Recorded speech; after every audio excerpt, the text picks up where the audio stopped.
A very good afternoon to everybody. Thank you so much for joining us yet again for another session of the Research Mentoring Program. Before we start the actual program, I would like to just go through a few of our housekeeping tips. Just one second.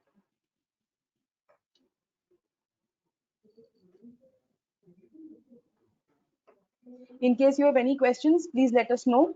And we'll go through the questions, no problem. Now, first thing is the orange arrow, which is on your sidebar. It opens and closes the control panel for GoToWebinar. So, you can close it for a bigger view. You can change the audio option to computer to phone anytime that you want. We apologize, but all the attendees' microphones will be muted. And any questions that you have for the presenter during the presentation, please, we request you to put them in the chat or the questions tab. And at the end of the session, we will go through all the questions and we'll be answering them as well. This presentation will be recorded. You will receive a certificate for this. All the sessions are recorded. You will receive a link. You can even look for them on YouTube. The first 2 sessions have already been uploaded on YouTube, so you'll be able to access them there as well.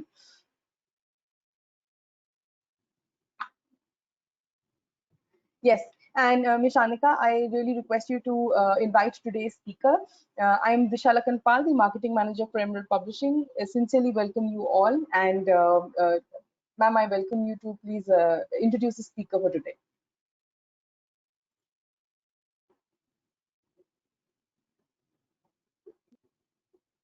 Okay, thank you, Disha. So good afternoon, ladies and gentlemen. It's a great pleasure for me to welcome you all to the 3rd session of the Research Mentoring Workshop as an extension of the Writing Impactful Research Program and a post-conference engagement of ICMR 2021 conducted by the Faculty of Management Studies, Sabaragamuwa University of Sri Lanka, in collaboration with Emerald Publishing and the Gulf Medical University, Ajman, UAE. So it's very happy to say the Faculty of Management Studies, Sabaragamuwa University of Sri Lanka is celebrating its 26th anniversary today, and we are lucky enough to conduct our 3rd session on such a valuable day. With great respect, let me first welcome the main speaker of today's session, Professor Jayantha Dewasiri, the main coordinator of this workshop series. Today, he is discussing the topic, justifying the methodology of your study. With gratitude, let me also welcome Professor Atula Nyanapala, Dean, Faculty of Management Studies, Sabaragamuwa University of Sri Lanka. Then, with gratitude, let me welcome Ms. Sangeeta Menon, Publishing Relationship Manager, Emerald Publishing. In fact, they contributed a lot in numerous ways for making this workshop series a success. Then, with gratitude, let me also welcome Ms. Dewasiri N, Regional Marketing Manager, Emerald Publishing Group. Then, with great respect, I would like to welcome all the distinguished participants from Emerald Publishing, Gulf Medical University, and Sabaragamuwa University of Sri Lanka. At last but not least, the respected audience, mainly our academics from all the universities worldwide, senior professors, senior lecturers, students and researchers are also welcome to make this program a very lively session. Now, I would like to introduce the main speaker of today's session, and it's a great pleasure for me to announce him. Professor Jayantha N. Dewasiri is a professor attached to the Department of Accountancy and Finance, Sabaragamuwa University of Sri Lanka. After 17 years in the industry, he joined academia and he is a pioneer in applying triangulation research approaches in the management discipline. He is currently serving as the co-editors-in-chief of the South Asian Journal of Marketing, published by Emerald Publishing, and also a senior associate editor of the FIIB Business Review, published by Sage Publishing, and also the managing editor of the South Asian Journal of Tourism and Hospitality, published by the Faculty of Management Studies. He has been awarded for research excellence several times, including the University of Michigan International Mixed Method Scholarship Award, the grand winner of the IIARI Luminary Award in Asia for Research Excellence in 2021. Also, the grand winner of the Dean's Award for Research Excellence at the Faculty of Management Studies, Sabaragamuwa University of Sri Lanka for 2021, and the several Best Paper Awards at the conferences. He is the main contributor to the introductory team of the data triangulation approach to the finance discipline. Recently, he has been accredited as a fellow chartered manager by the Chartered Institute of Management, UK. Considering his valuable contribution to research and academia, Emerald Publishing UK has appointed him as the brand ambassador for its South Asian region. So here onwards, the platform is yours, sir. Thank you very much, Shanika, for your nice introduction. Very good afternoon, everyone. I consider it as a great pleasure and honor in conducting this session on the 26th anniversary celebration day of the Faculty of Management Studies of the Sabaragamuwa University of Sri Lanka. On behalf of the faculty, first, I would like to thank everyone who supported us during the past period. So, as you already aware, during the first session of this research mentoring program, Professor Sudhir discussed how to identify research gaps in a study and how to formulate the research problems and questions of the study, and how to write the literature section of a manuscript. During the second session conducted by Professor Amila last week, so we discussed how to write the introduction of a manuscript and explored some tips in gaining the editors, reviewers, and readers' interest. So, can you share the PPT, Disa? Yes, next slide.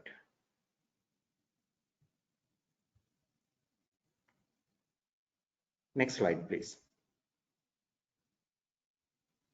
Today, we are going to discuss about the third section of your manuscript, which is the methodology. This session is basically twofold. First, I will discuss on the rationale for research design, and secondly, I will discuss how to write the methodology section of your manuscript. Next slide, Lisa.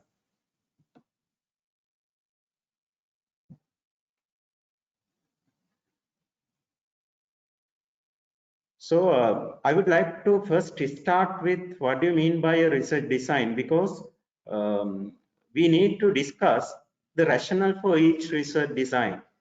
Research design that can be considered as the plans for addressing research questions, consequently direct the procedures in conducting the research. For an example, it includes the steps from broad assumptions to detailed methods of data collection and analysis, so that research design that is devoted to translate a research problem into data for analysis, and so as to provide relevant answers to the research questions. Next slide, please.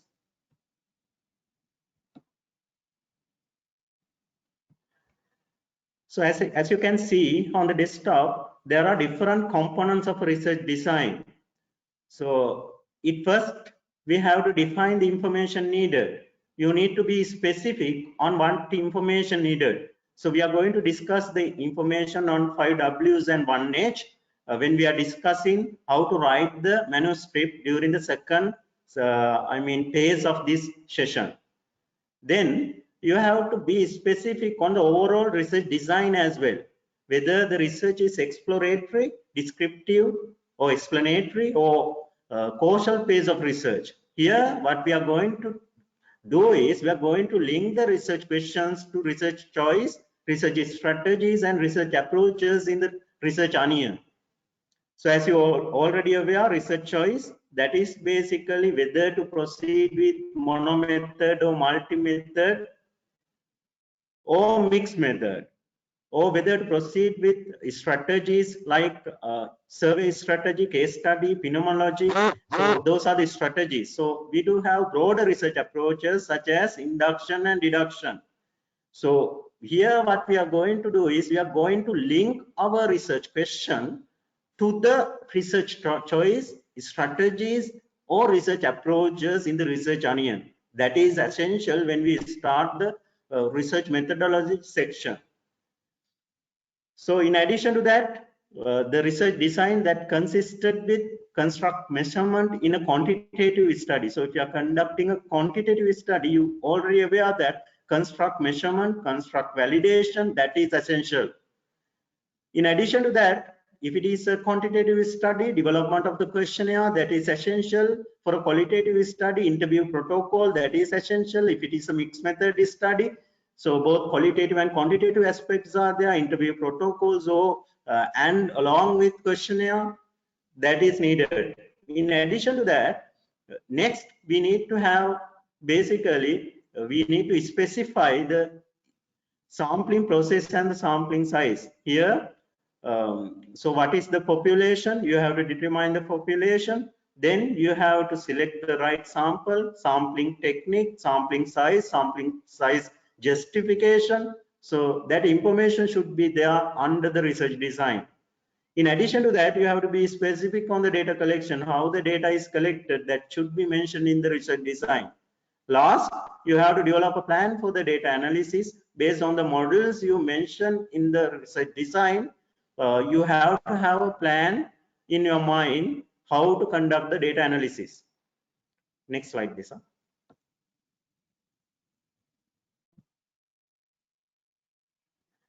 So there are three types of research designs basically. One is qualitative, second one is quantitative, and third one is mixed method. During the first half, what we are going to do is we are going to discuss the rationale for these qualitative, quantitative, and mixed method designs. So qualitative research, that is a methodology for investigating and understanding social or human issue, and it deals with exploring a phenomenon which is under the inductive and theory building approach. If you consider about quantitative approach, that is a methodology for testing target hypothesis by inspecting the relationship among variables, that is deductive in nature. So as you already aware, the quantitative methodology that is coming under the deductive approach.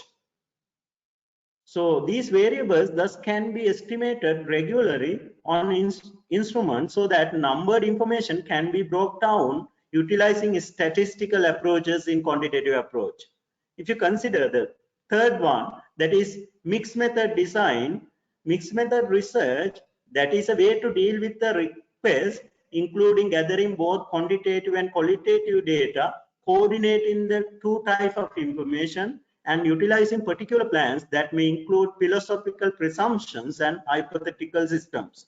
So the mixed method approach preferably depends on a pragmatic view, the philosophical perspective. So as you can see, there are different research design under each approach. So if you consider quantitative design, we can see that through experiments are there, quasi experiments are there. In the through experiment, we will have a basically control group selected on random basis, where on quasi experiments we do not select the participants on random basis. So in non-experiment, you can see survey research, causal comparative research, and correlational designs are there.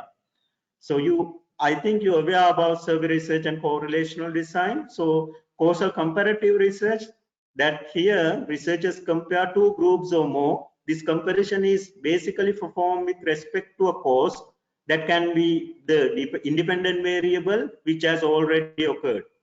So if you consider about the qualitative research design, we can see there are 6 qualitative designs as per the Creswell. So case studies, narrative research, phenomenological research, grounded theory, ethnography, action research, these are the qualitative research designs we can see. Under the mixed method approaches, so as per Creswell, so he basically developed these 6 research design based on factors like criteria like timing, weighting, theorizing, and mixing. These based on these 4 factors, Creswell designed these 6 major research designs under the mixed method design. So sequential explanatory design, that is basically first you proceed with the quantitative approach, then followed up by the qualitative. There is a confirmation here. Quantitative followed by the qualitative, we call it as sequential explanatory. So sequential exploratory design, here what we are doing is we are proceeding with the qualitative design first, followed up by the quantitative design. So there is a sequence, so we call it as sequential exploratory. Sequential transformative, the order is sequential and there is a strong theoretical backing in the transformative design.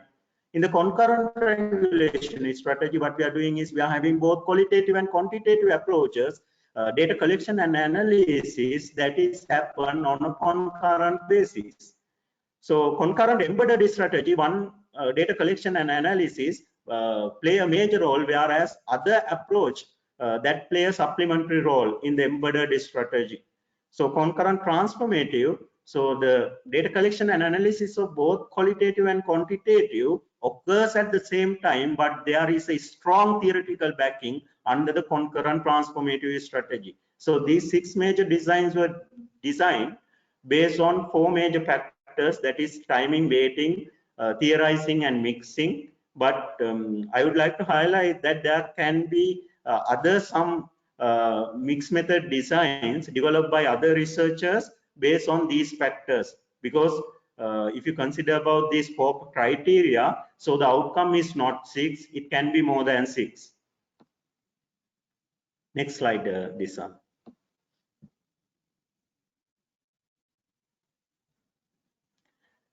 So now we are going to discuss about rationale for selecting the research design. So before discussing the rationale for selecting the research design, I had to explain what do you mean by research design and what are the research design available in order to discuss the rationale. So here, decision basically start when reviewing the literature in order to explore the research gaps until deriving specific. Yes. Yes. Professor Dewasiri, we can hear a lot of vibration in the background. Yes, thank you so much. 1 minute. Now it is fine, I guess. Yes, sir, absolutely fine. Okay. So what is the rationale for selecting a research design?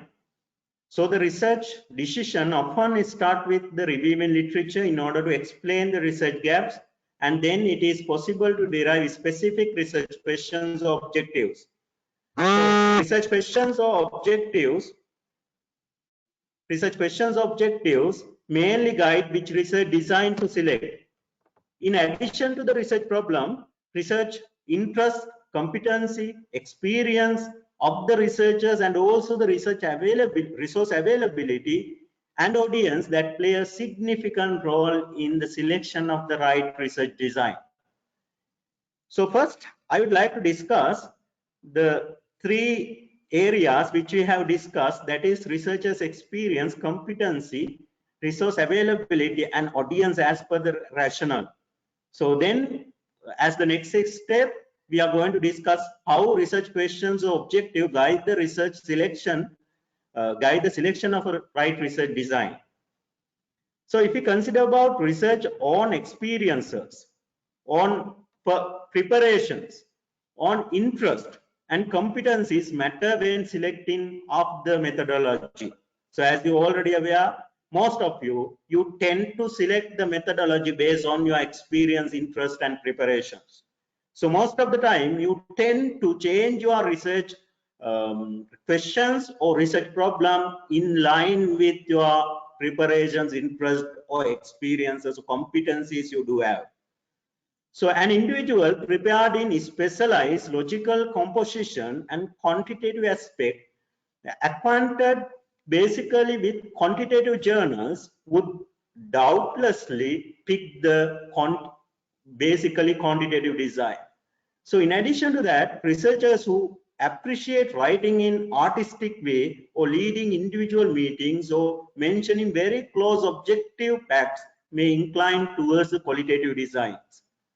So the blended strategy scientist is an individual acquainted with both qualitative and quantitative and subjective examination at the same time. So resource availability, if you consider about the resource availability, that also matters, as some designs such as mixed method designs require more resources. So last resource, researchers basically, they compose for audience that will acknowledge their research. These audiences might be the journal editors and faculty committees, conferences, meeting participants, or colleagues in the field. For an example, if you are, submitting your research to a quantitative research conference, so you pick quantitative research because audience is quantitative. So the encounters of these crowd with quantitative, qualitative, or blended strategies, studies can shape the choice, settle on about the decision of methodology selection, basically. Next slide, Disa.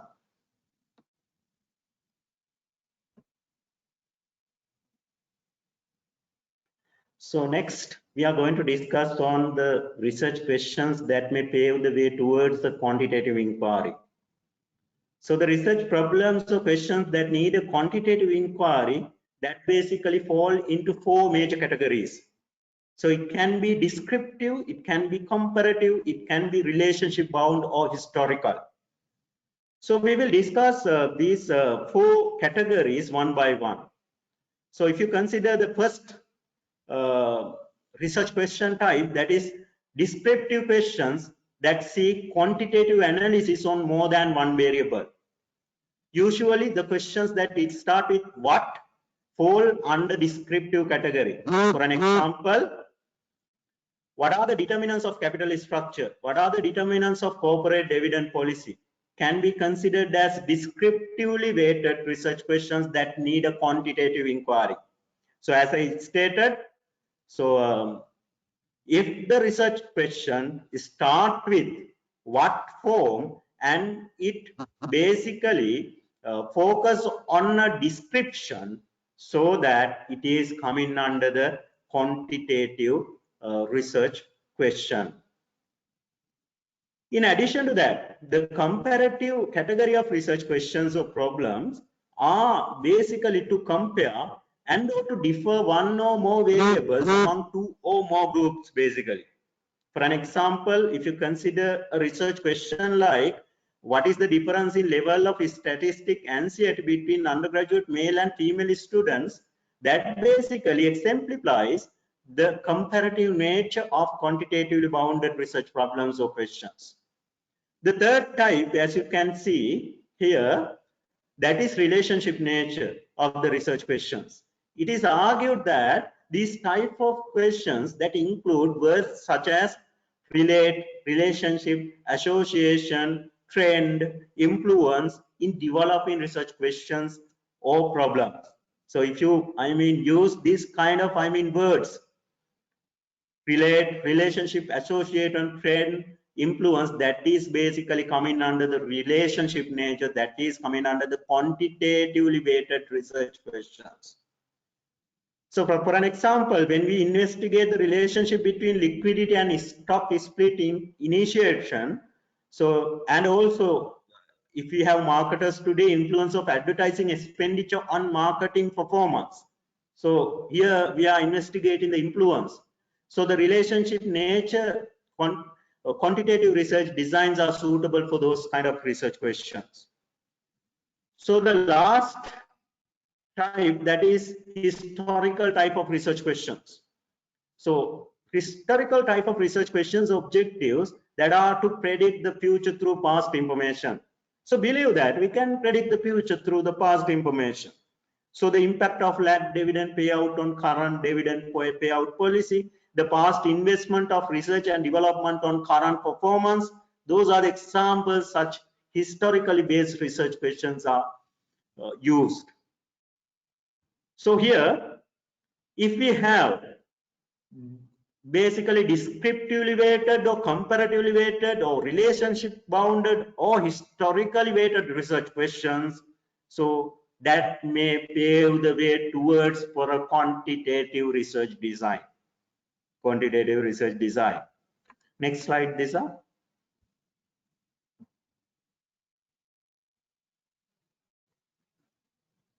So here you can see 2 articles we conducted based on a descriptively weighted research questions. The first one, that is determinants of dividend policy. The second one is also investigating the determinants of corporate dividend policy through a different approach that is utilized in the triangulation approach.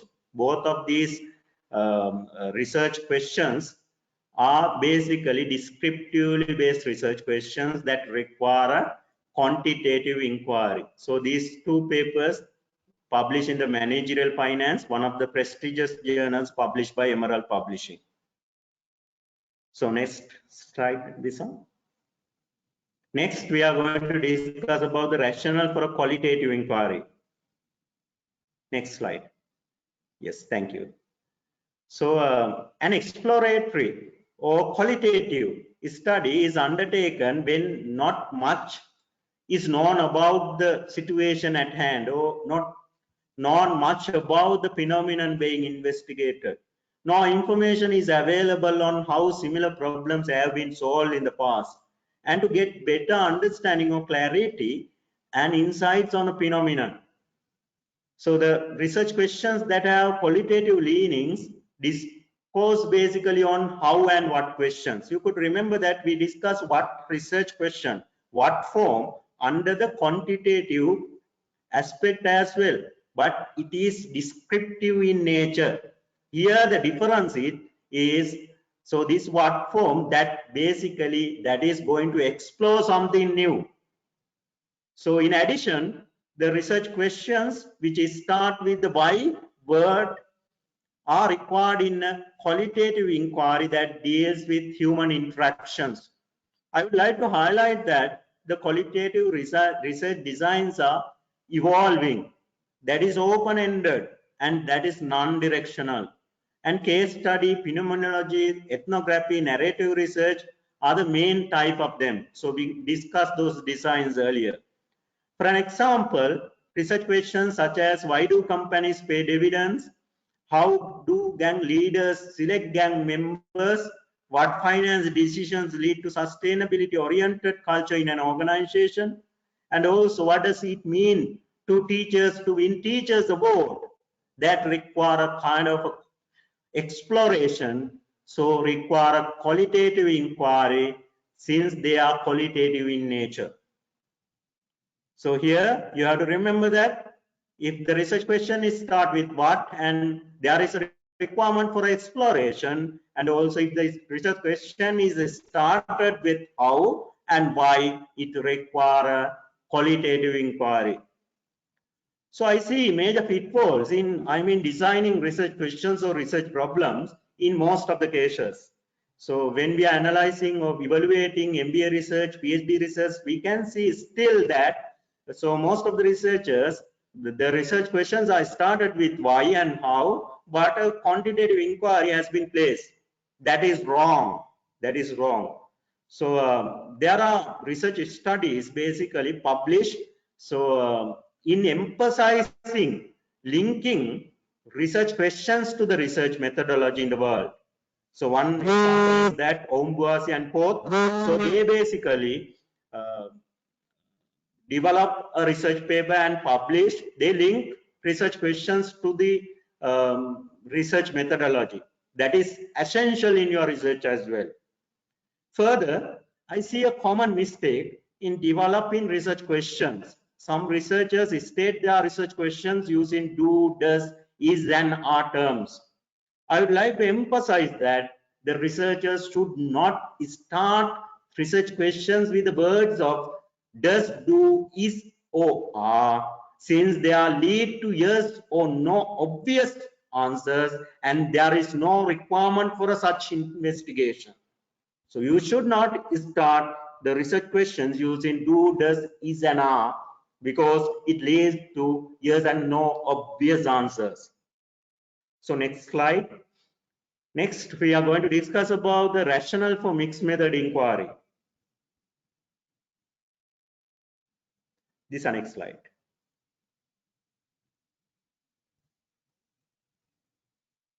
Slow. I've already turned to the next slide. Just give it one. Yes. Here I have attached one of the articles we have published on the rationale for methodology selection.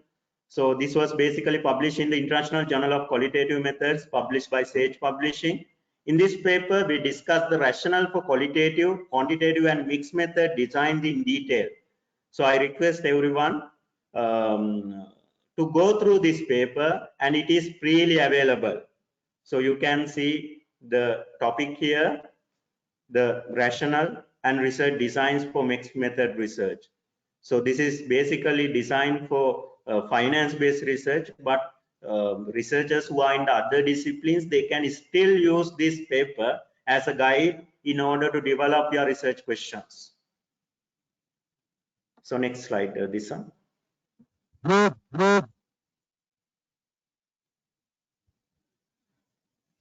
So research questions.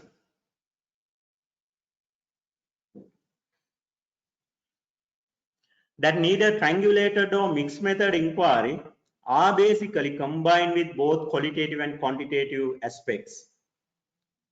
So whether these two phases are sequential, embedded, or concurrent, that is depend on 4 criteria as I stated earlier, that is namely timing, weighting, mixing, and theorizing. For an example, when determining the impact of investor sentiment on asset price movement, the first question I mentioned in the slide. So it is imperative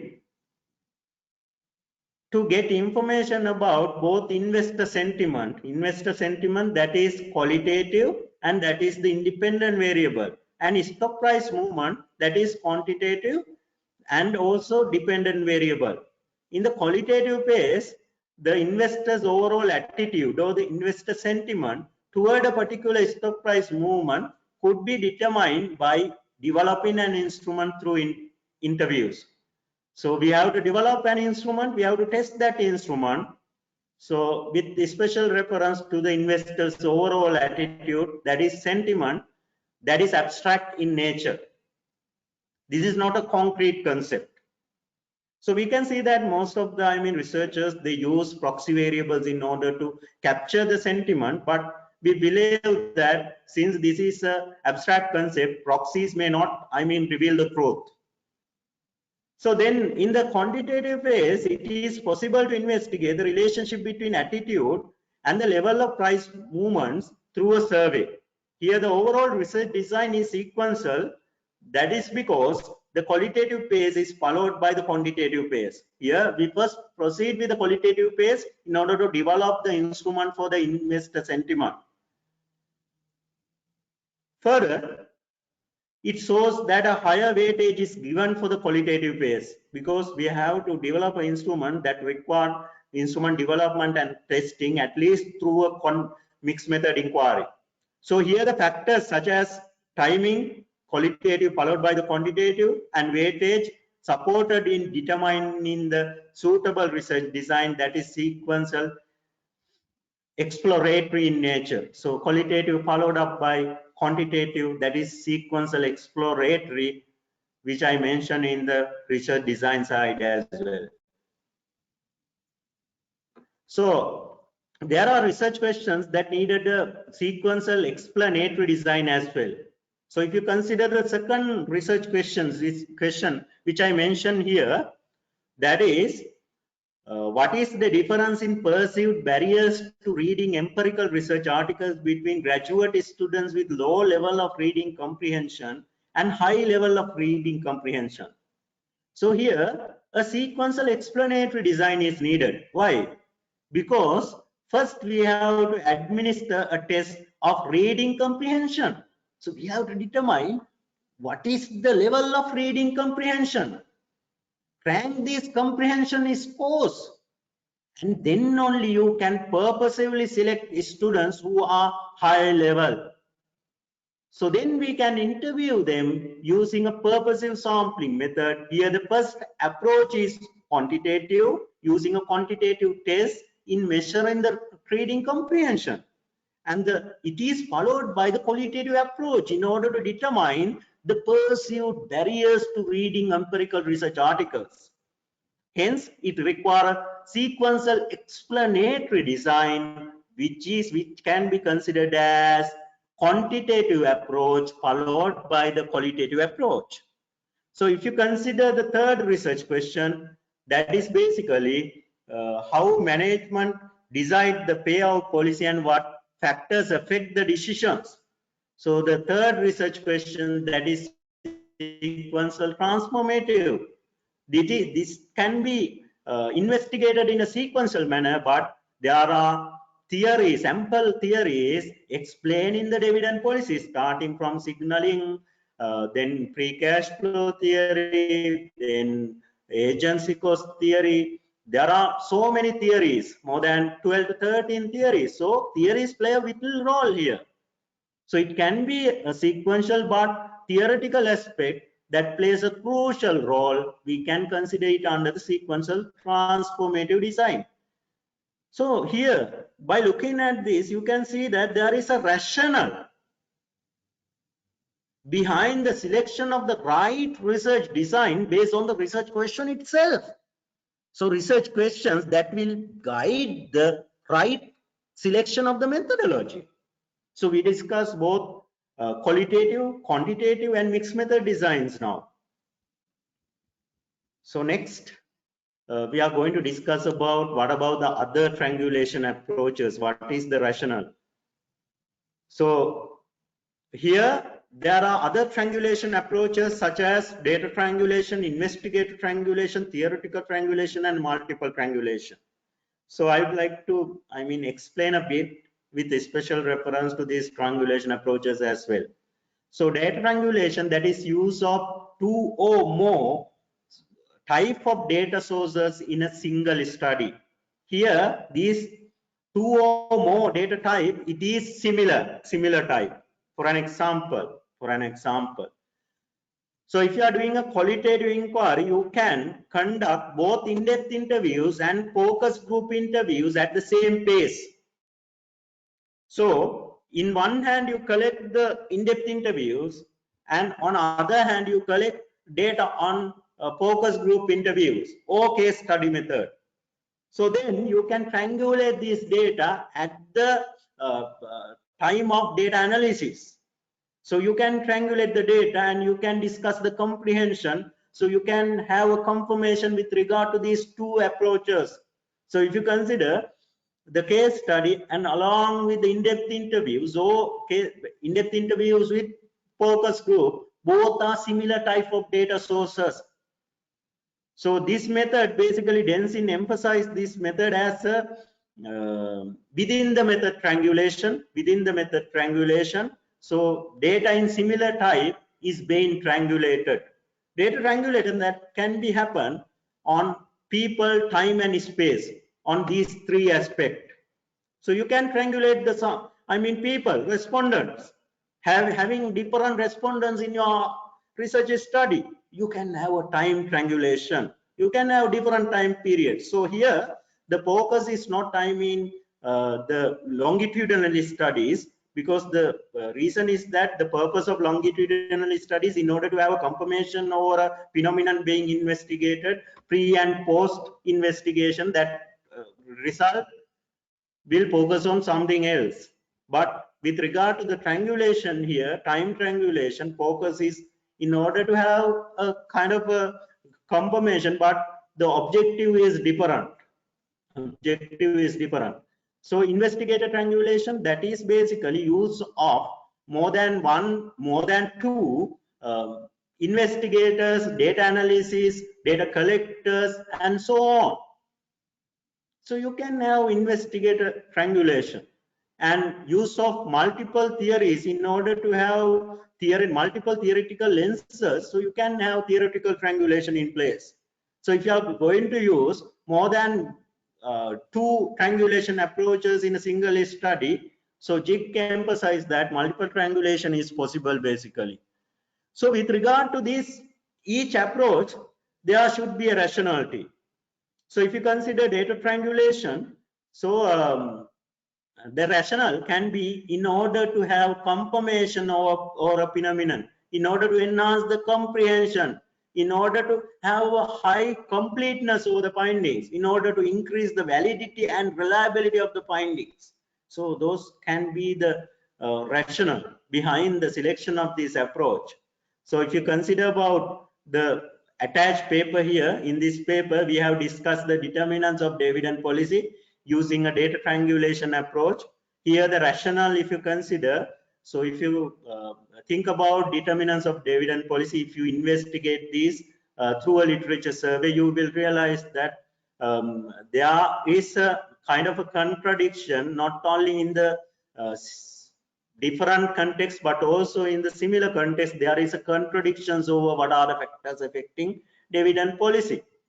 So that what is the purpose of again and again conducting this study using a quantitative approach? So we can see that 100%, almost 100% of the studies in these phenomena are being carried out using published data, and we cannot see any other study basically conducted using any other approach. So we consider it as the research gap and methodological gap. We identified it as the methodological gap and proceed with the data triangulation approach, that is that created a methodological innovation in our study.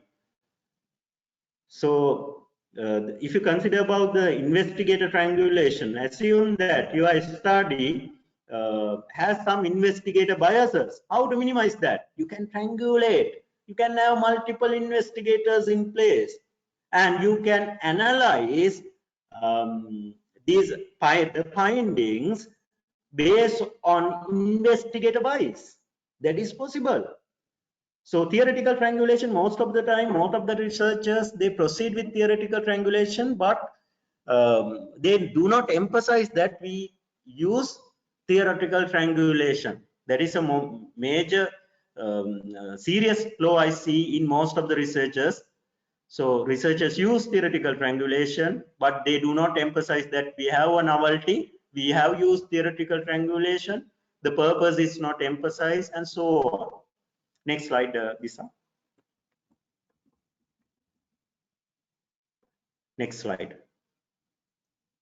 So the next paper, left-hand side, that paper examines the dividend policy and corporate governance in Sri Lankan context using the data triangulation approach.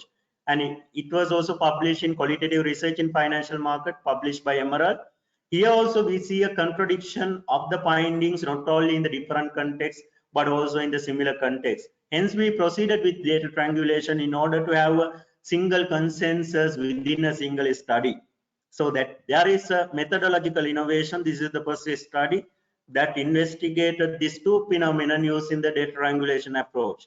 The third paper that examined the dividend policy and corporate social responsibility, and it was published in the Journal of Public Affairs, published by Wiley. So this also uses the same approach, data triangulation, and same rationale is there. So as you can see, each and every approach, you should have a rationale behind the selection. So most of the time, we cannot see that rationale is being discussed in the methodology. So that is a serious flaw we can see in your research, because research questions or research objectives or research problem, that is not linked with the research methodology, but it is essential in your research. Next slide, Lisa. So as a summary, so this is the end of the first half of the session. So I discussed the rationale behind the selection of a research design. As a summary, I would like to emphasize that it mostly the research questions lead for the selection of research design. In addition to that, researchers' interest, competency, experience, resource availability, audience play a crucial role in selection of your research approach. So next slide, Disha. So as the second part of the session, now I would like to discuss how to write the methodology section of your manuscript, which is one of the major objectives of today's workshop. So next slide, Disha. So as you can see, here I mentioned the general structure of a manuscript. So it basically started with title. So any manuscript that contains the title, then all the information is there, then abstract is there, that is the advertisement of your manuscript. So keywords are there. Then we have the main test.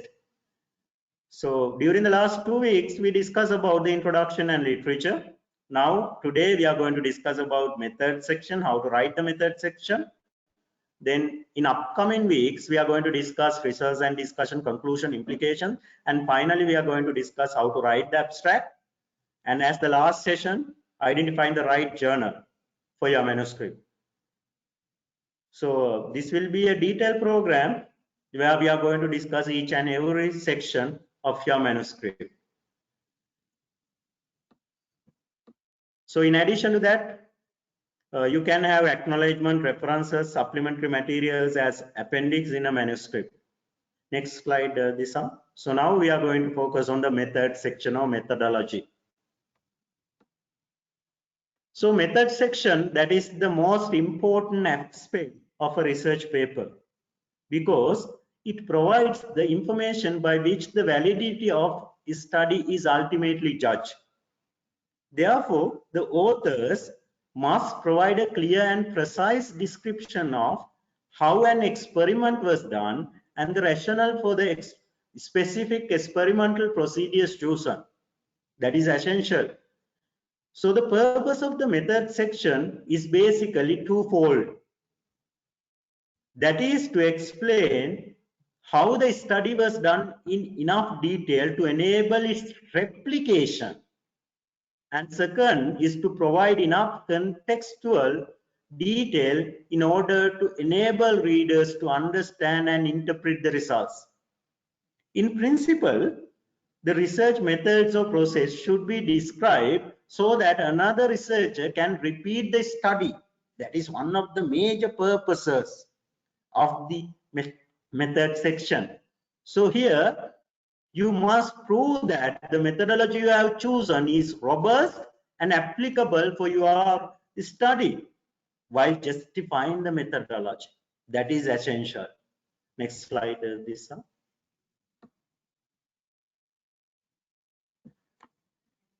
Next, we are going to discuss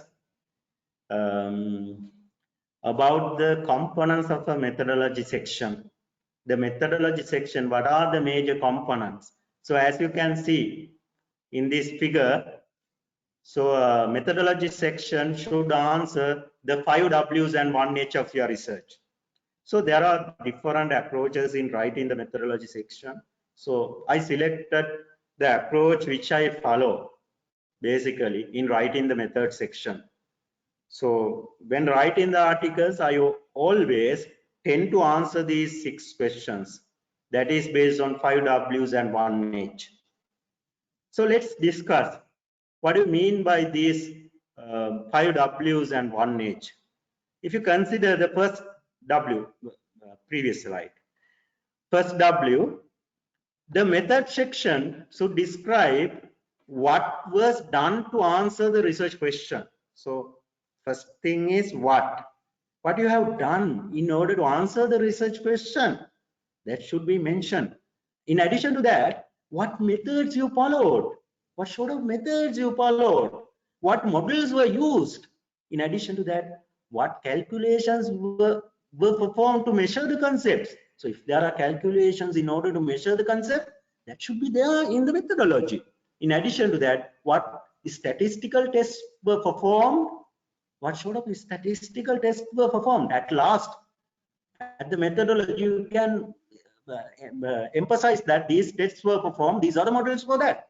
What are the limitations? If there are limitations, you have to emphasize. And with the limitations, how did you overcome the limitations? That should be there. So if you can overcome the limitations, then the second question, that is how. So here you have to emphasize, how do you conduct your research study? So what is the research process you followed? How do you conduct your study? That should be emphasized in the methodology in a brief manner. How did you collect your data? That should be there. How the measurements were made? How did you make the measurement? How did you ensure validity and reliability? So that should be there at the end of the methodology. In addition to that, how the results are analyzed. So that should be at the end of the methodology. In addition to that, The why research question. Here, one of the major questions we should answer is why. Because most of the researchers, they do not answer why question. They select a particular research method, but they do not emphasize why they selected a particular research method or model or particular statistical test. Why did you select such method, model, or statistical test? What is the rationale and what is the justification? That should be there. Why did you select a particular method or model or statistical test? That should be briefly discussed in the methodology section. In addition to that, the next W, that is who are the respondents. So who are the elements? What is the population? What is the sample? What is the sample size? What is the sampling technique? What is the justification for the selected sample size? That should be there. Who are the respondents? Who are the elements of the study? That should be emphasized in the methodology section. The next W, that is when. That is a fifth W, when. When did you conduct the study? That should be there. Whether it is cross-sectional or longitudinal, it should be mentioned. And what is the time frame? When did you collect the data? That should be there. So when questioned, that should be answered in the methodology section. The next W, that is where. Where did you conduct your study? What is the context? What is the unit of analysis? So that should be mentioned in the methodology section. The last one, that is H. So how did you conduct your research, the overall process, and how the results are analyzed? So that should be mentioned in the methodology section. So there is no, flow or order in writing this, but methodology should reflect these 5 W's and 1 H, but it should be written as a story. That is essential because you should gain the reader's interest on it. Next slide, Disa.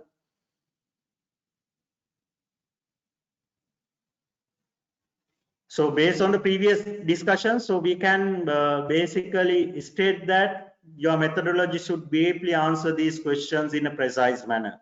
5 W's and 6 W's and 1 H. Now we are going to have a discussion on a sample of a methodology section of a manuscript.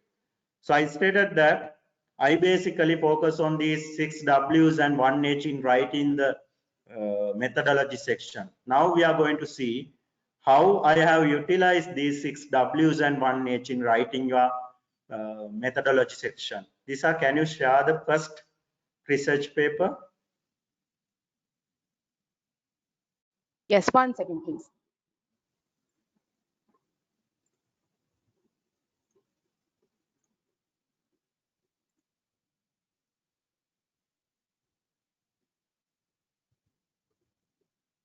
Yes. So here we can see these are go down. Yes. Go down, please.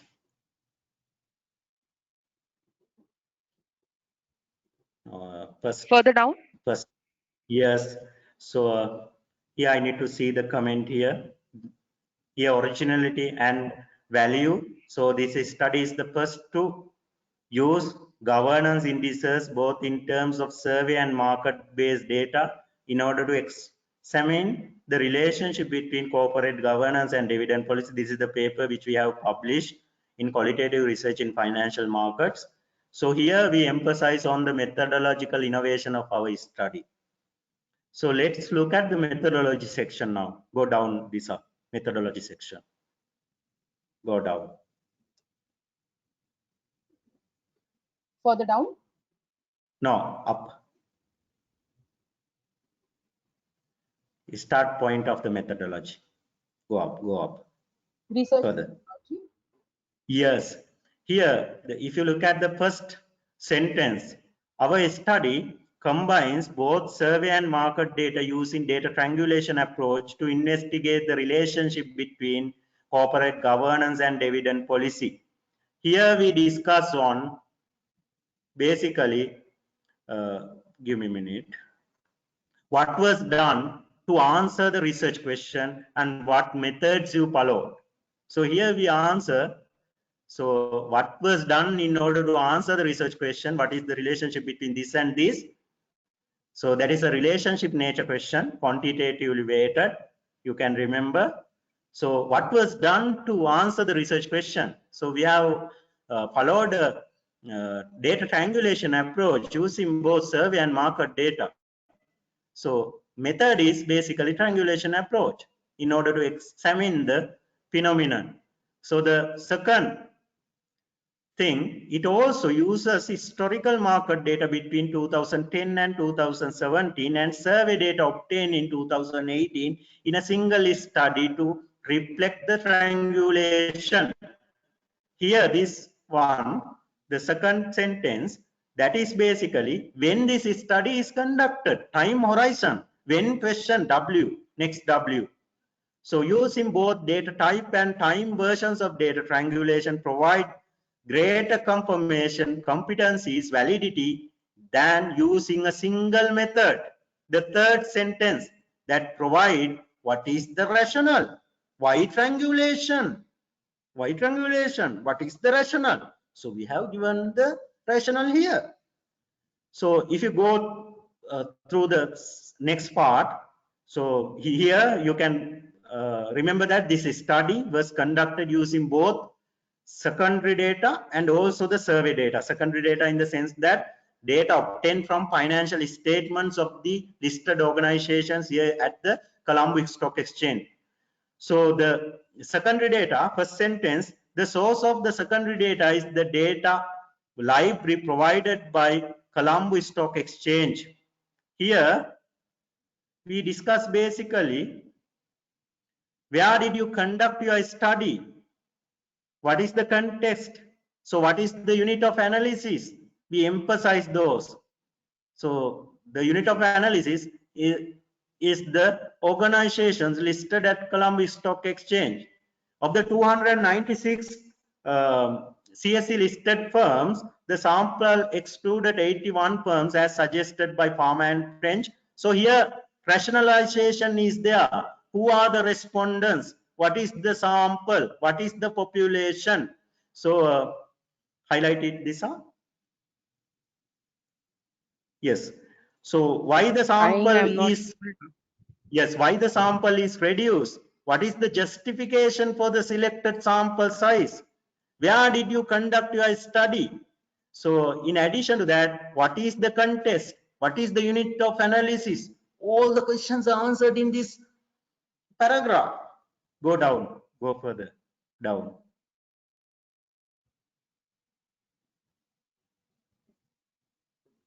So survey data, here you can see who are the, how the survey data is collected.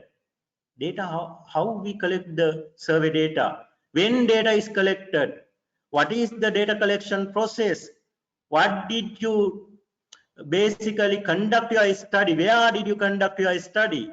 What is the context? What is the unit of analysis? We have emphasized in this paragraph. So the last one, here we can see. So here, Baker et al., the second paragraph, identify non-response bias as potential limitation in conducting survey research. So what are the limitations? We have discussed. What are the limitations? How did you overcome the limitations? We discuss in this para. So next para, this one. So here, the next para, it reflects variable selection and basically the secondary market data, variable selection, how the variables were selected, what is the definition of variables for the secondary or market data. Here, how the measurements were made, what are the definitions of variables, what are the calculations we made on the variables we discuss in this section. Go down, go further. Further down, this one. Go down. Go down.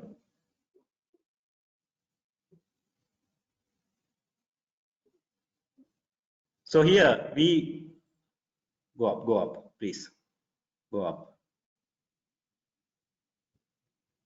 Go up. Go up, further up.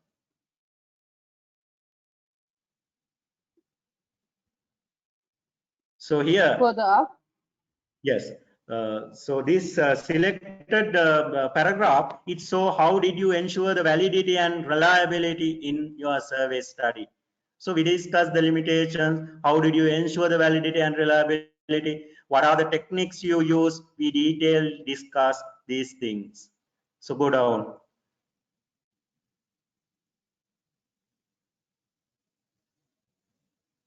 Go down, please.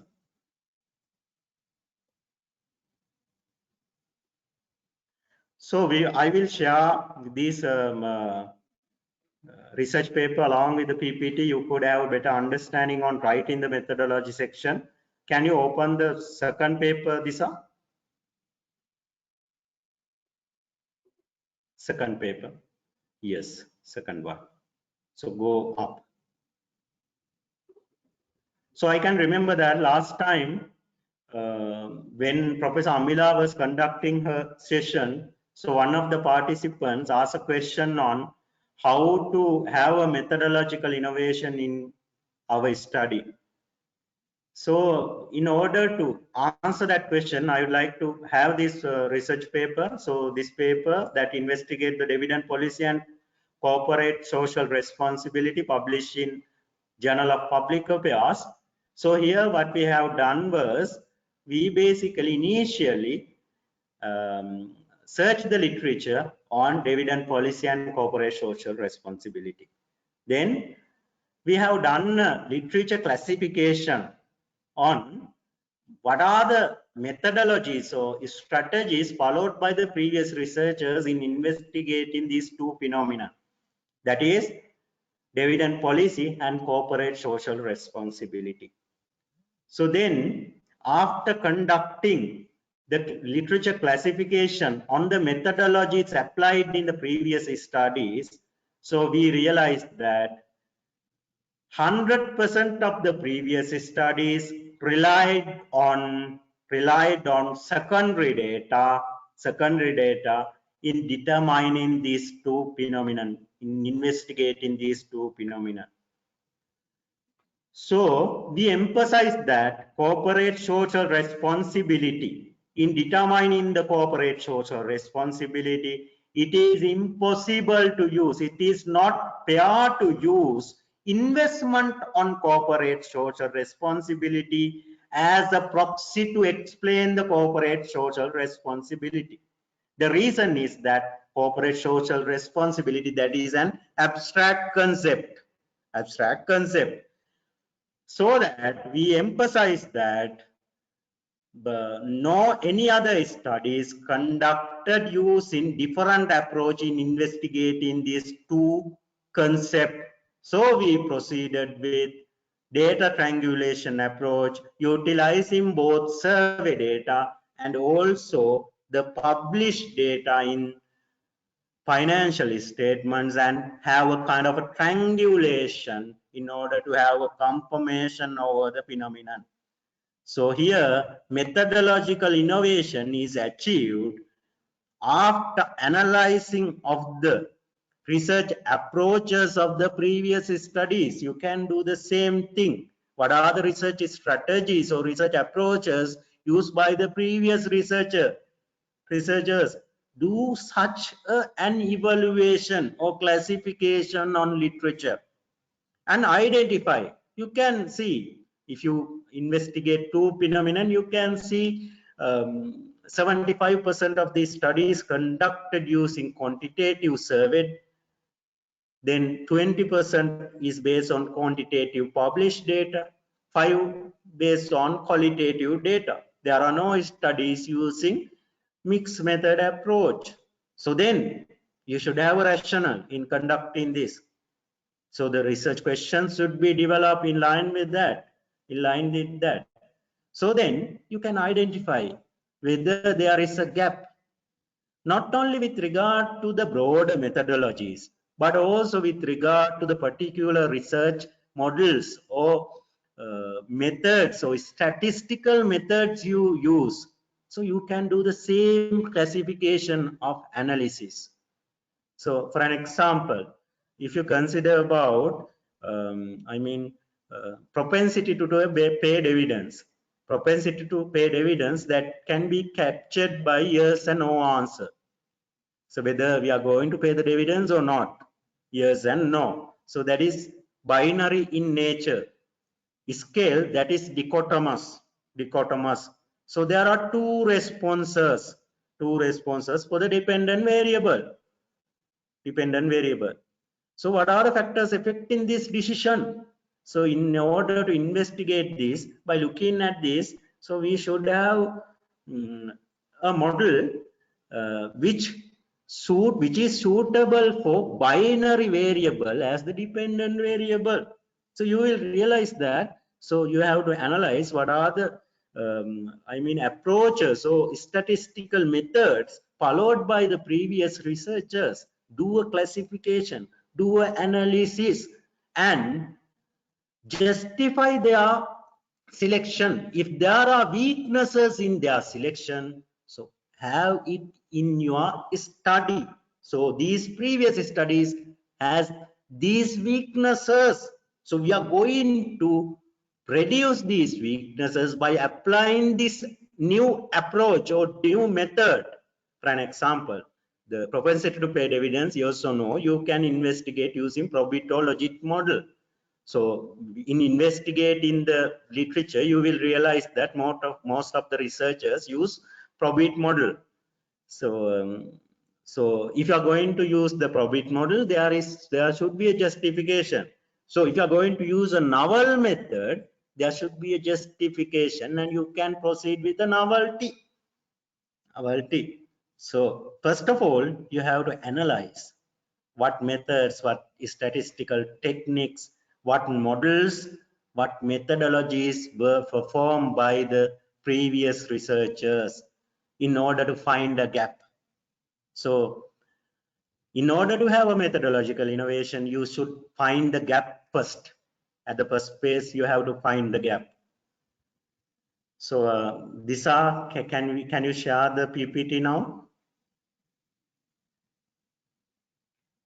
So 1 second.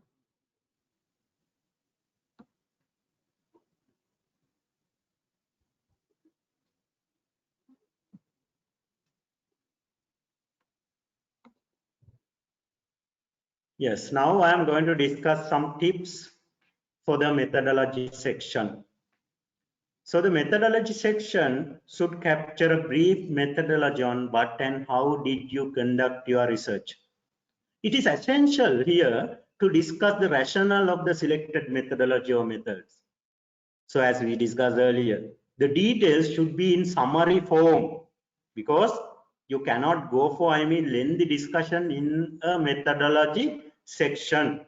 So most of the time, if you are going with 1.5 inches, so space 1.5, so that most of the time we can have maximum of 1 or 1.5 pages for this. So maximum of 700 to 1000 words. So there is a limitation on methodology section word count. So we have to adhere. So we have to summarize on these 5 W's and 1 H, 6 W's and 1 H. That is essential. So I don't encourage the use of broader research philosophies such as ontology, epistemology in the methodology section. Because, so if you consider about the quantitative method, we know that it is coming under the positivism. So it is obvious. Why should we emphasize that this is coming under positivism and so on? Philosophical paradigms are these. So these are the philosophical assumptions. Why? What is the reason? There is a limitation on word count. So we have to limit our word count to the, word count is specified in the journal, so that you should not use broader research philosophies. Instead of that, you can directly start with the research strategy. Link the research strategy with the research question or objective.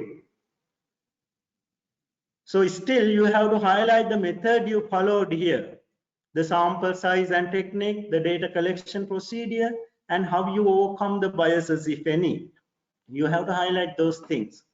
If you have a methodological innovation in your study, you can elaborate more about it, emphasize why it is appropriate, what you did, and so on. It is important to describe clearly how the research is done. If needed, you can visualize the research process even.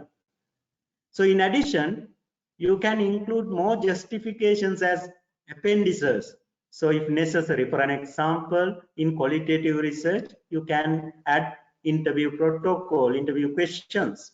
So in some field, it is customary to discuss the reliability and validity of the research in the research method section.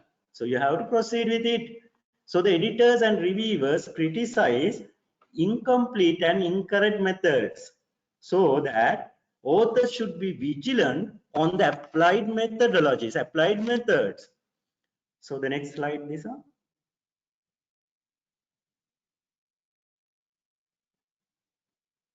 Now I'm going to discuss about some common pitfalls in the methodology section. So as you can see here, one of the most common pitfall we can see in methodology section is there is not enough justification for the methods used. So editors and reviewers, they can basically reject the paper based on fundamental errors in the methodology. You have to remember that. So justification should be there for the methods, for the statistical techniques, for the models being applied in your study. That is essential.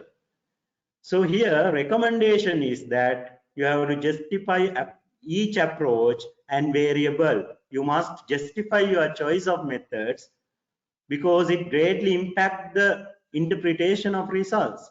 So here you have to state the methods you use and depend those decisions. You have to depend. For an example, justify why you choose include the measurements, covariates, and statistical approaches. The second most common pitfall I see is that the authors only describe method for one study aim or part of an aim. So all the objectives, for all the objectives, methods are not justified. That is another major pitfall we see. So here you have to make sure that methods are complete. Be sure to check that the methods describe all aspects of the study reported in the manuscript. So the third common pitfall is that the author does not describe the limitation of the approach. So here justifications should be there. On the other hand, if there are limitations, you have to discuss those limitations. If you have done something to reduce the limitations, you have to emphasize that also. So next slide, Lisa.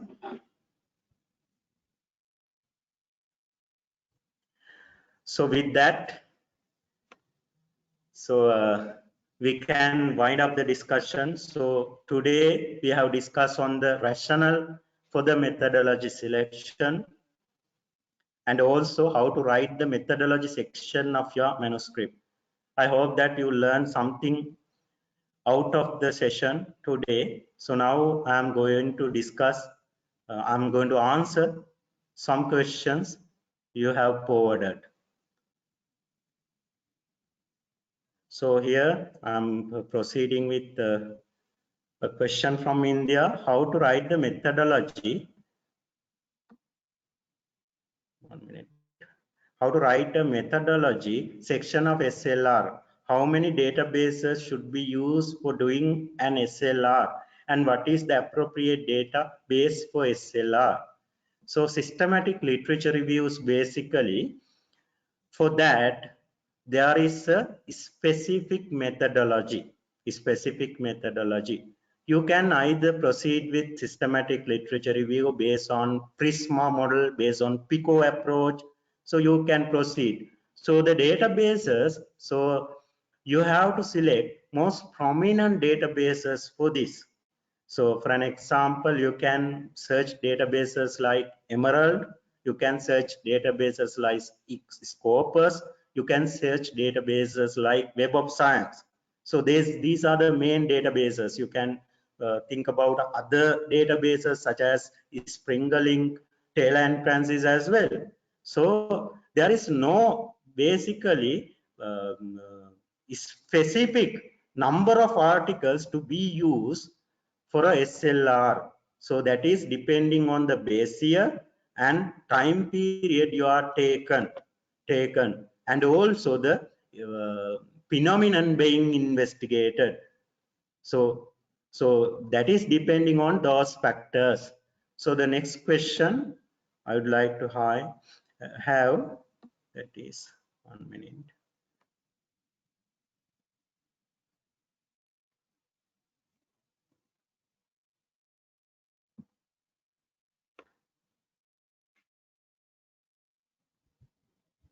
So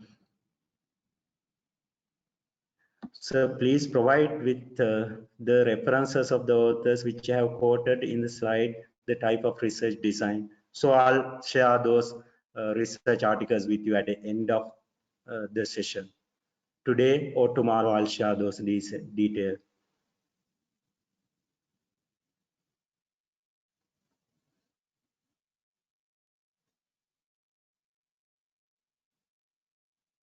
So dear sir, I do secondary data analysis as a methodology for my qualitative paper.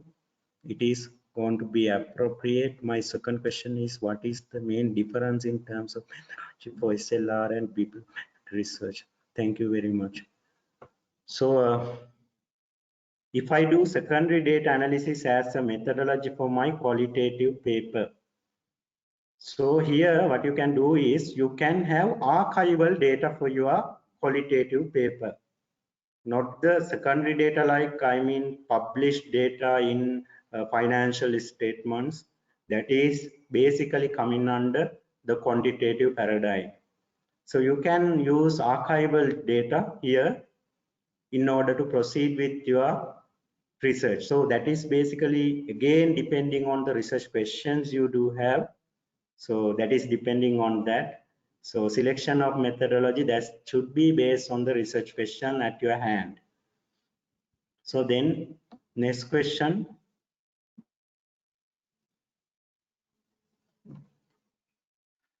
Can a quantitative research design be descriptive and relationship where both? What are the factors influencing purchase intention? What is the relationship between purchase intention and purchasing behavior? Yes, of course, because you can have research questions, 2 to 3 research questions or more than that even. So these research questions that can be basically descriptive or relationship, or it can be comparative even. So assume that you are going to have a qualitatively based research question. So you have 4 research questions, 3 are quantitative, 1 is qualitative. Here what you have to do is you have to do a mixed method study, because your research questions is basically from quantitative and qualitative paradigm. Whether to proceed with quali or quanti first, that will be based on your research questions as I discussed. So you can have it. So if you said that we should not use do, does, are and is, so what would you suggest we should use? For an example, we are investigating this question. Is there a relationship between A and B? A and B. So that is a research question based on is there a relationship between A and B? Instead of that, we can ask what is the relationship between A and B? What form? Make it in what form? So you can convert it in a researchable manner. So what is the relationship? So that is a relationship bounded, quantitatively bounded research question. Relationship between A and B. We are directly asking what is the relationship. So you can convert like that.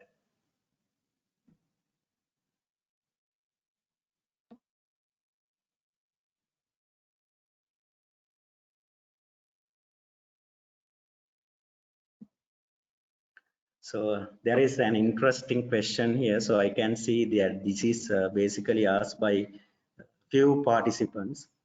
So research methodology, method, approach, strategies, type of research method is confusing word. Confusing word. Yes, it is. So what I suggest is, so you go through the research onion first. So that bring you, so from your broader philosophies to the data collection level. So what sort of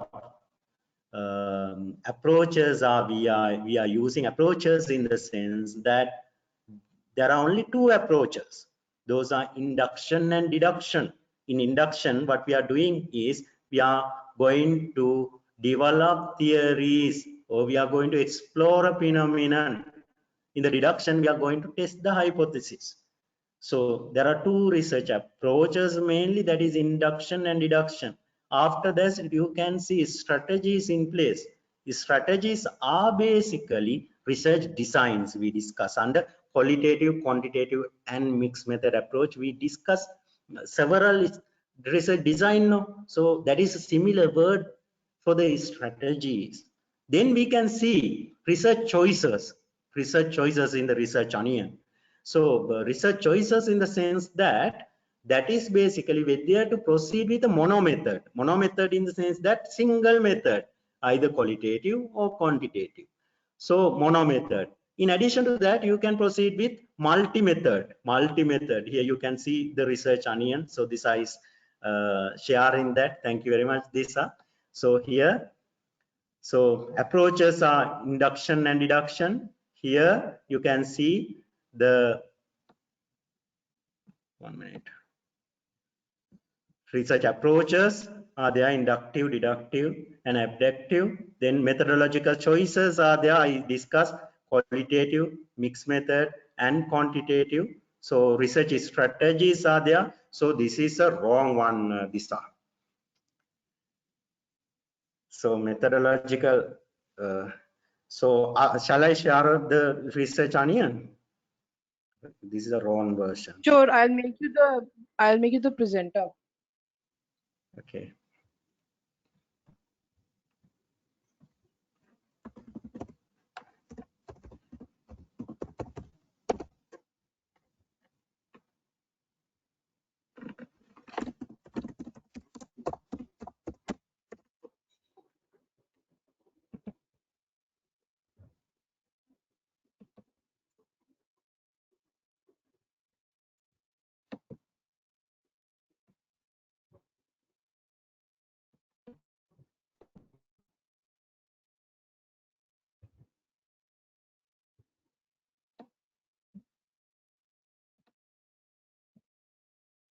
Here you can see positivism, interpretivism. These things are at the broader level. We can consider it as philosophies. So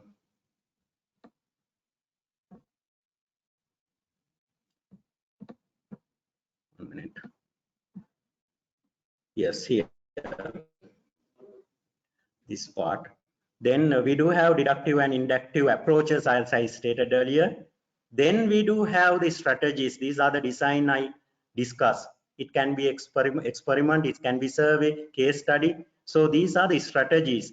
These are basically the research designs which we discuss under the three research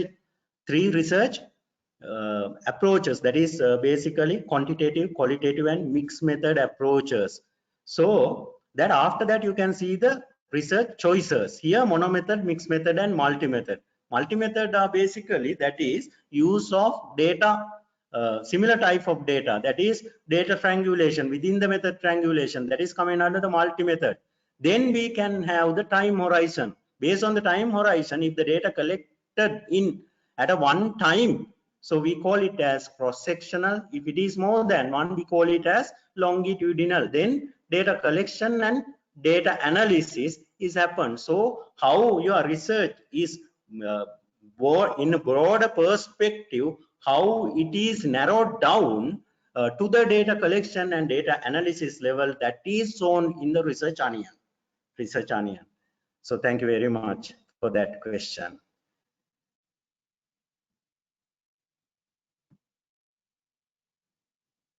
So these are, you can share the PPT now.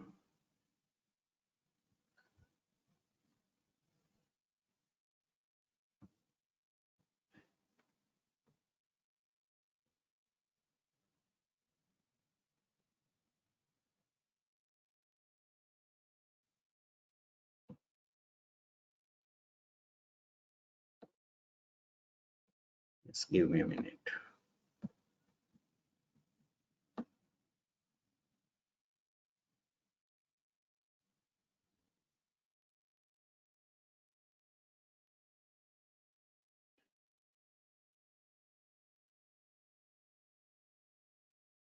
So we do have, so please suggest reading references for triangulation method where we can read more about the triangulation method. So what I can do is I'll share few articles with you. So on the triangulation method, so you can read from those articles.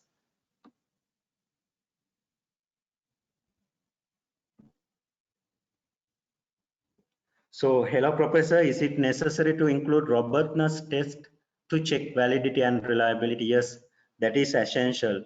You should have diagnostic test in order to ensure the validity and reliability of your study. That is essential.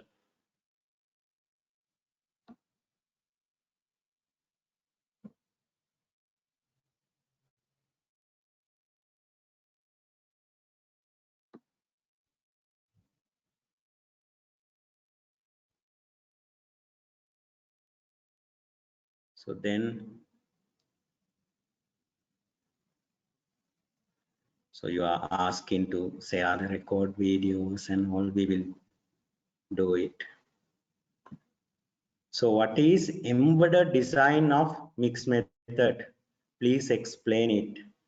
So embedded design, that is basically, so as I stated earlier, so the research mixed method design that can be basically derived based on 4 factors, that is timing, weighting, theorizing and mixing. So based on timing, we proceeded with sequential order. So based on the weighting also we proceeded with. So theorizing, we proceeded with transformative strategy, you can remember. But with regard to the mixing, if the major, weightage is given to mixing, so that is the concurrent embedded strategy, mixing. Here, embedded experimental, it can be correlational as well. So the timing here in this embedded design, that can be concurrent or sequential. So weighting, that is unequal. Under the mixing component, mixing criteria, here embed one type of data within a larger design using the other type of data as a supplementary. For an example, so assume that you are doing a research study having 1,000 respondents as the sample. You are conducting a survey strategy. So that is quantitative in nature. But in the meantime, while surveying this 1,000 respondents, what you are doing is you are interviewing 10 of them. So meaning that 10 sample that is qualitative in nature, but it provides a supplementary thing additional thing, additional support in order to confirm the main finding of the survey approach.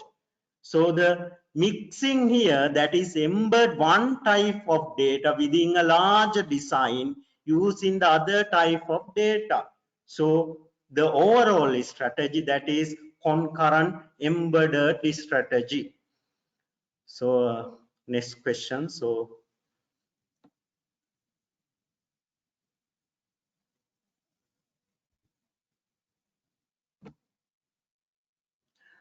there is another interesting question. Can data collection from two sources be considered as data triangulation? Secondary data for the dependent variable and survey data for the independent variable. This is not possible. The reason is that these variables, these data are collected on two streams. One is from dependent variable, that is from secondary data. So see, survey results can have impact on secondary data results. No, it is not possible. It is not possible. It is not possible. So here what you have to do is, if you need to have data triangulation, you have to have same type of data sources for both the variables. Both the variables. Assume that. So there are two variables. There are two variables. So for these two, you need to have survey data. Then only you can analyze, collect and analyze the survey data in a one phase. In a separate phase, you can, what you can do is, you can have data from the published data, that is secondary data, for both variables. You cannot have secondary data for the dependent variable and primary data for the survey variable. Because these two data types are different. The survey data could not have impact on the published data. That is the essence. For an example, if you consider about firm performance is measured using ROA. Assume that ROA or ROE, return on asset or return on equity. So you are investigating impact of corporate social responsibility on the firm performance. So corporate social responsibility is basically data is gained through primary data using survey. Then ROA is from financial statements. So how can these survey data could have impact on previous historical data?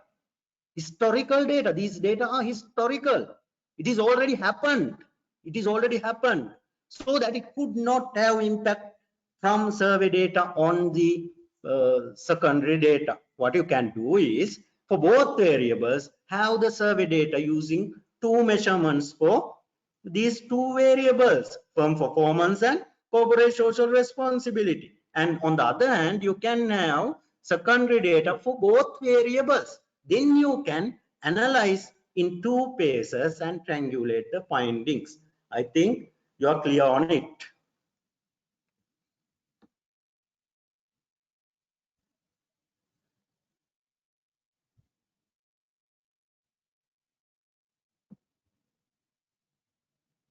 Dear sir, could you please explain that does use of mediator and moderator variables impact the choice of research methodology?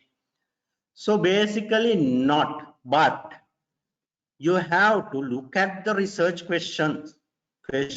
What sort of a research question you do have, whether it is quantitatively bounded. If it is quantitatively bounded, so there is no issue.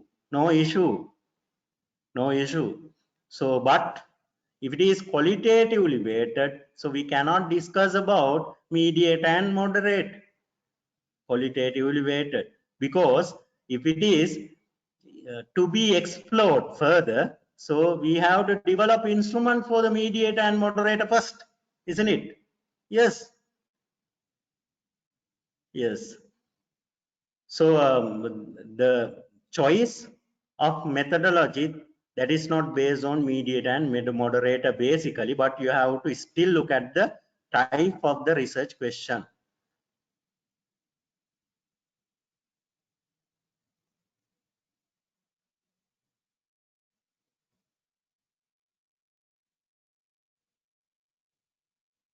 Is it necessary to use the latest methodology in your paper? Suppose this is this model GARC. So GARC, that is for the fluctuations you use basically. So, but afterward there are improved versions introduced by the researchers. I am asking this because one of my paper got rejected for this reason. So methodological, I mean the method or statistical test justification should be there.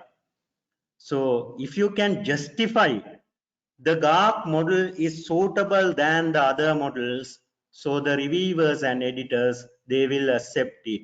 So that is not based on the latest or recent methodology, but the appropriateness of the model for the analysis. If it is more suitable, any other model is suitable for this, so it can be a rejection decision because there is a more appropriate model in investigating this phenomenon. So here what you have to look at is basically you have to determine whether this model is the most appropriate model. So you have to justify it.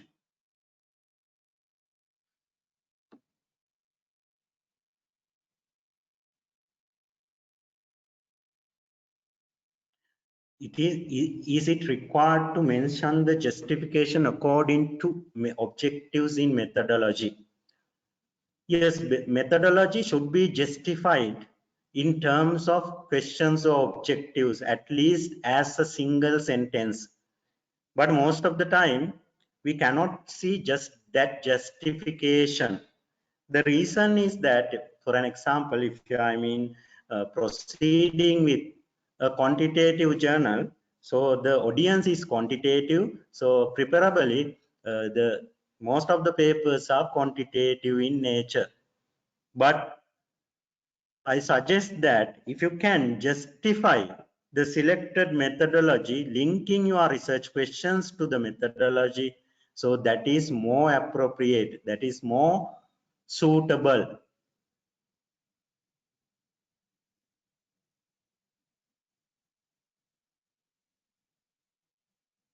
So next question. So I'll have one or two questions more.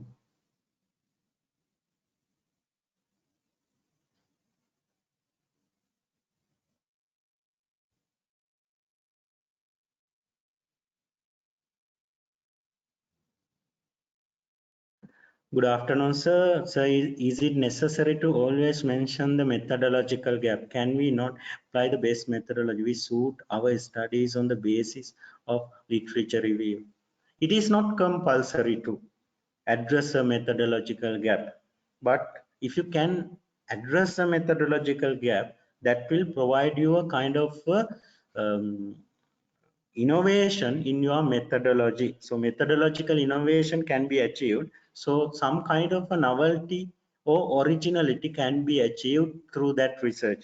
So there will be a positive response from the journal if you can address a methodological gap, but that is not compulsory. That is not compulsory because you can even address a theoretical gap. You can address a empirical gap.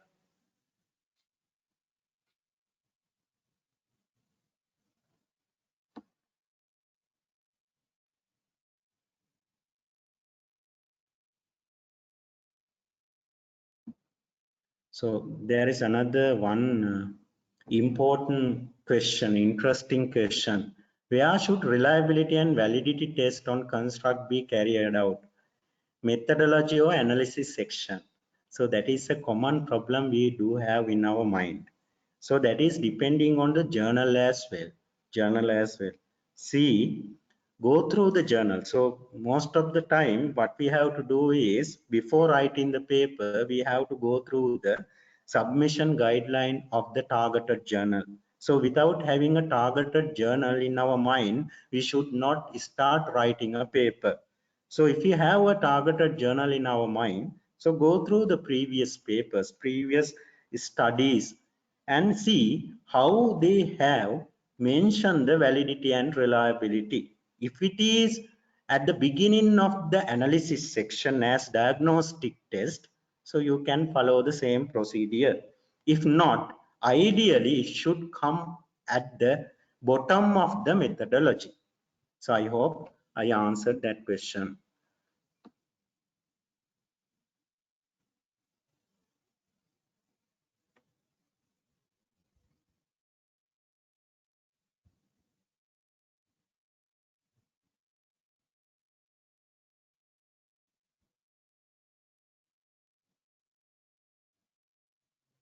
How can we collaborate for mixed method research? Can suggest a research group. Basically, for mixed method research, there are mixed method associations in the world, like mixed method association at the University of Michigan. In addition to that, there are common research groups that is available in platform like ResearchGate. Please go through these. So then you can collaborate. That is, I mean, good platform in order to collaborate with the people. So with the people who are conducting mixed method research.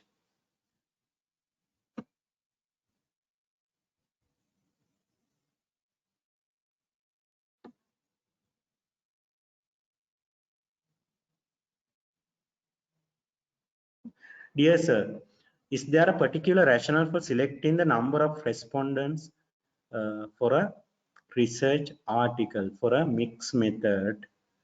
So that is depending on so many factors, number of participants or number of respondents. So here there are different, I mean, qualitative and quantitative techniques you can use in order to measure the sampling size.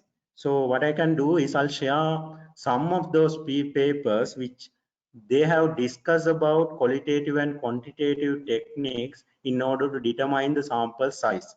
For mixed method research, since it involves a qualitative aspect, so there should be a justification for that as well. So this I'll have another one or two questions. Sure, sir, no problem. So there is a very interesting question. In triangulation approach, if findings of two methods differ, then what should be done? This is an excellent question. So when there is a contradiction between the approaches, what you have to do is you have to reinvestigate the two research approaches in terms of concept, indicator level, then conceptual validation. Everything should be re-examined. So that is essential. The reason is that there can be errors in the entire research process, including coding, conceptual validation, and if it is a quantitative study survey, indicator level. You have to determine whether exploratory fact analysis or confirmatory fact analysis is conducted. If it is not, you have to conduct again it. Then based on that results, you can eliminate some indicators, and again you can compute the right variables with the right set of indicators that will minimize the inherent weaknesses of difference findings in two approaches, but still there can be differences. So here what you can do is you can explore this as a new insight to the phenomenon and justify it using relevant facts. So I also experienced the same when I was doing one of my studies, when I was conducting dividend policy determinants with Professor Baker. So I realized that with regard to the catering theory, there was a contradiction. So what we did was we have gone through indicator level and realized that in order to investigate the catering theory, so we have basically taken a general preference indicator for general preference, so that we have removed it, and there was a confirmation over the findings, but still you can see there are differences. So you have to explain it as new insight to the phenomenon with sufficient justification. That should be there. Can you elaborate cross-sectional and mono method? So if you are collecting data in one time in the time horizon, it is coming under the cross-sectional. So if it is more than one, so it is coming under longitudinal. So mono method in the sense that if you are using a single method, for an example, quantitative method is a mono method, qualitative method is a mono method. Survey as a strategy, it is again a mono method. Is it important to mention the pilot study in methodology section? Here what you can do is you can have a brief on the pilot study findings that will add value.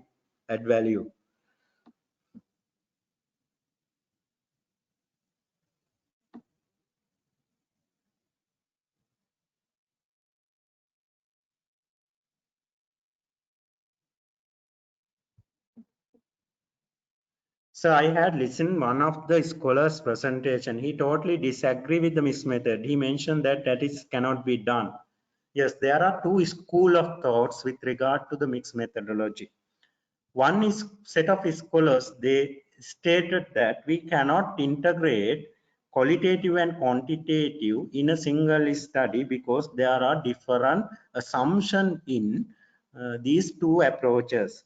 Another set of scholars, they state that still we can do the mixed method design because the methods may not always pave the way towards the methodology by having a overarching paradigm. So we can still integrate qualitative and quantitative, so that I am at the middle. I also still believe that mixed methods are possible. That's why I mean organizations like Mixed Method Association, that is basically established. If you consider about Journal of Mixed Method, A-star journal, so these journals are established. Mixed method scholars are there. Still there is a contradiction, or there is a argument on this. I agree with you on one aspect. In the meantime, I also support mixed method researchers. By having a overarching paradigm, we can still integrate qualitative and quantitative. So interesting question.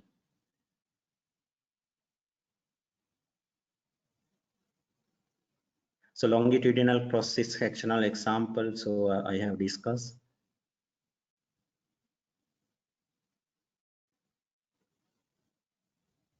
So we discussed if the contradiction is there.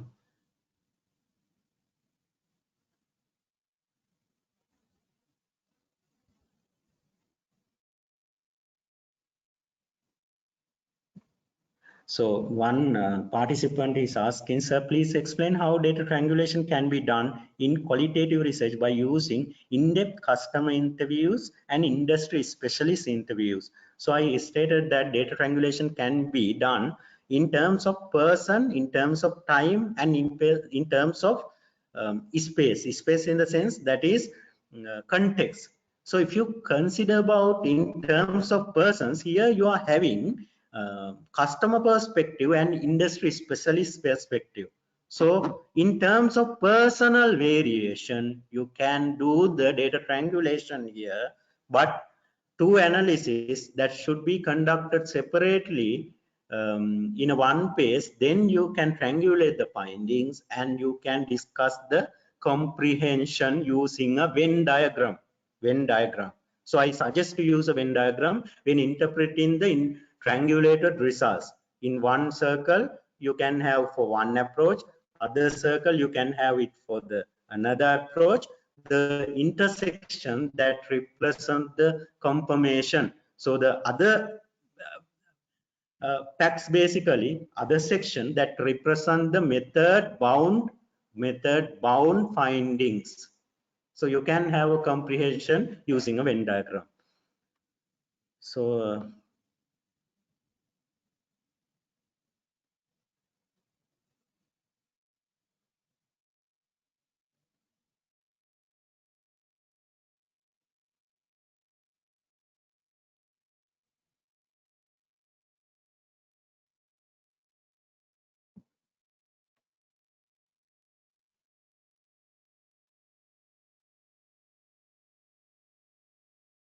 So I have recently registered PhD topic after my coursework is done. What is your piece of advice while I am designing data collection tool questionnaire to collect data?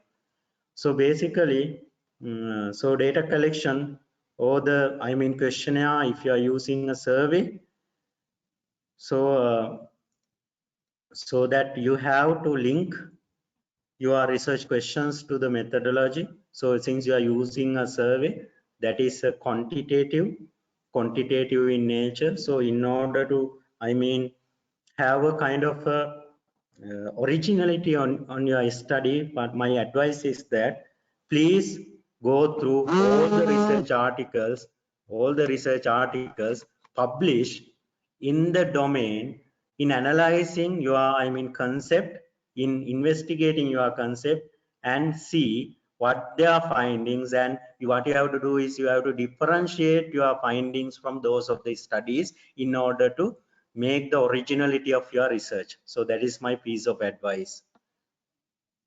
So with that, we can conclude the Q&A session. Lisa, it is over to you in order to proceed with the vote of thanks.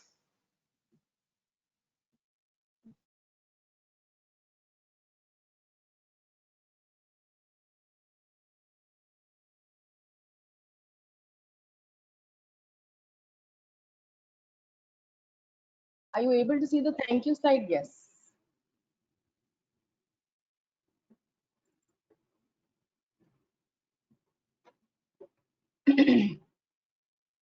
Thank you, sir. Thank you so much.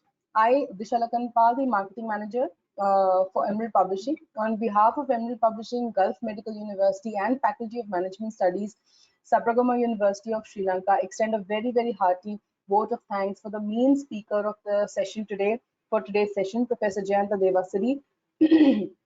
He's from the Department of Accountancy and Finance, FMS Sabaragamuwa University of Sri Lanka. It was indeed an insightful and informational session that covered the rationale for methodology selection and how to write the methodology section of your manuscript.